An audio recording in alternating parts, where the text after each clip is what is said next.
ये नहीं मिलता तो लड़ाई कहां से शुरू है हमारी? नहीं, उससे भी पहले। कहां से? अपने आप से। उससे भी पहले, आपके जन्म से भी पहले यहां से आपकी लड़ाई शुरू होती है, माँ के गर्भ से। गर्भ में कन्या भ्रूण हत्याएं हो जाती हैं। गर्भ में हमारी लड़ाई शुरू हो जाती है कि इस गर्भ से बाहर आने का मुझे हक मिल जाए, मेरा जन्म हो जाए, मेरी भ्रूण हत्या ना की जाए। और यहाँ जितनी भी बहनें बैठी हैं, मैं हमेशा कहती हूँ, अभी भी कहूंगी, और जहां भी जाती हूँ, अपनी माओ का, और ये जो बेटियां बैठी हैं, माँ आई है, तुम में किसी किसी की माँ आई है? ये जो बेटियां बैठी हैं, ये जो बेटी बैठी, आपकी बेटी है? कहाँ है? यहाँ पर बुलाओ उसको अपने पास, बुलाओ। जो बेटियां आई हुई हैं, कहाँ है तुम्हारी बेटी? ये तुम्हारी बेटी है? मैं आपको कह रही हूं, माँ हो, घर जाके गले लग कर लिपट के माँ का धन्यवाद कर देना कि माँ तुमने हमें कोख में मरने नहीं दिया, जन्म दिया है। और आज हम यहाँ बैठी हैं। आज कितनी बेटियां अपनी माँ का धन्यवाद करने के लिए दुनिया में नहीं आई, गर्भ में मार दी गई। तो आपकी लड़ाई कहां से शुरू होगी? आपको उन बेटियों के लिए लड़ना, उस माँ के लिए लड़ना है जो अपने गर्भ में पल रही बेटी का टेस्ट कराकर उसका पता लगने पर हत्या नहीं कराना चाहती। मेरी महिला कांग्रेस उन बहनों के साथ खड़ी होगी या नहीं? ये फैसला उसका है। उसके बाद क्या होता है? बेटी पैदा हो गई, अब क्या है? बेटी 5 साल की उम्र पार नहीं कर पा रही, बेटियों की मौत हो जाती है। क्यों? बेटियों को पोषण का शिकार हो गई, बेटियों को टीका नहीं मिला, बेटी को दूध पीने को नहीं मिला, और बेटी ने 5 साल पहले ही मौत के मुंह में चली गई, कुपोषण का शिकार हो गई। तो ये दूसरी लड़ाई है कि बेटियों को पैदा करना है, 5 साल तक उनको पौष्टिक आहार मिले, दूध मिले, कुपोषण की शिकार ना हो हमारी बेटियां। ये दूसरी लड़ाई है। तीसरी लड़ाई क्या लड़ रही है आपको? तीसरी लड़ाई आपकी है, 5 साल की बच्ची कहां जाएगी? शिक्षा प्राप्त करेगी।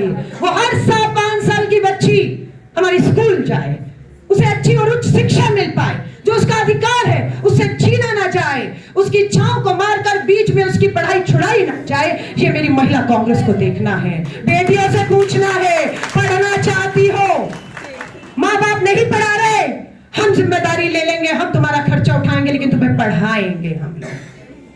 अब क्या है? बेटी पढ़ लिख गई, स्कूल हो गया, कॉलेज हो गया, अब क्या है उसका?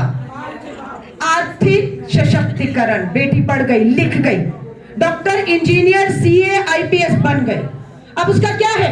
अब राहुल गांधी जी ने क्या उसका? आर्थिक सशक्तिकरण। क्या है? आर्थिक सशक्तिकरण।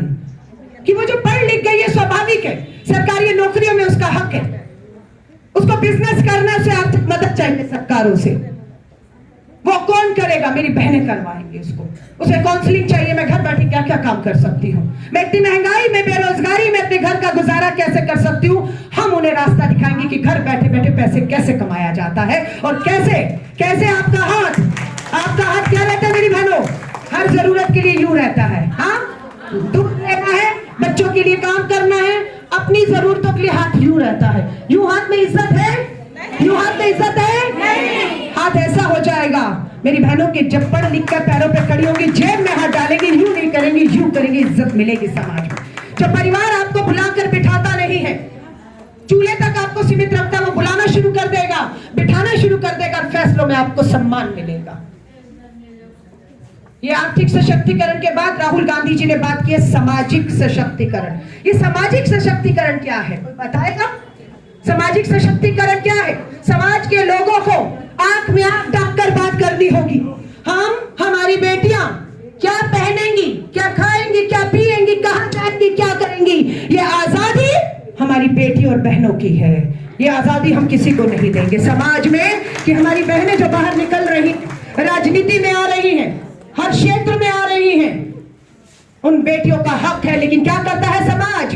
ये ऐसा पहने हुए है, ये ऐसा खा रही है, ऐसा पी रही है, इतने बजे आ रही है, इतने बजे जा रही है, पुरुषों के बीच में मुस्कुरा रही है, उसका चरित्र हनन शुरू कर देते हैं।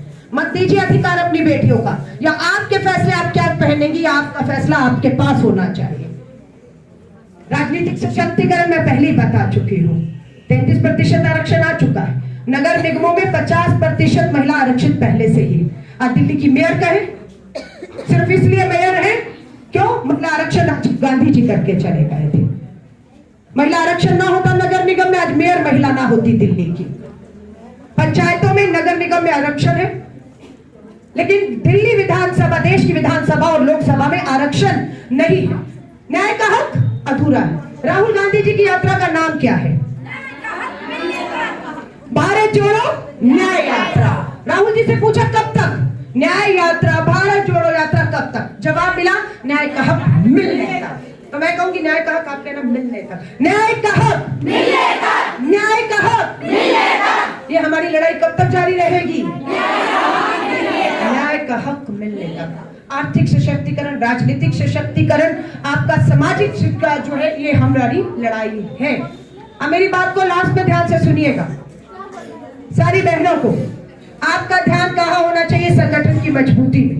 आप बहनें जुड़ी हैं इसलिए यहाँ पर आई हैं। बहुत सी बहनें जुड़ना चाहती हैं, आपको उन तक पहुंचना है, आपको उन्हें कांग्रेस के साथ जोड़ना है। अगर आप उन्हें जोड़ने में कामयाब हुई तो संगठन मजबूत होगा।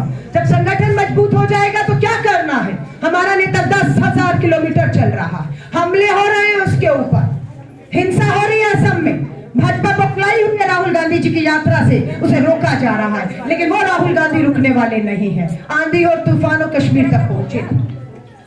तो आप सबसे कहूंगी, मेरी बहनों के हाथ में मोबाइल है, जिनके हाथ में, एक नंबर बोल रही हूँ, डायल करिए, जल्दी डायल करिए, सब मोबाइल निकालिए। नंबर बोलूंगी, डायल करना है, वो मिस कॉल है। वो मिस कॉल जाते ही आप राहुल गांधी जी की भारत जोड़ो न्याय यात्रा से जुड़ जाएंगे। आपको सर्टिफिकेट आ जाएगा मोबाइल में, न्याय योद्धा। क्या आ जाएगा? आप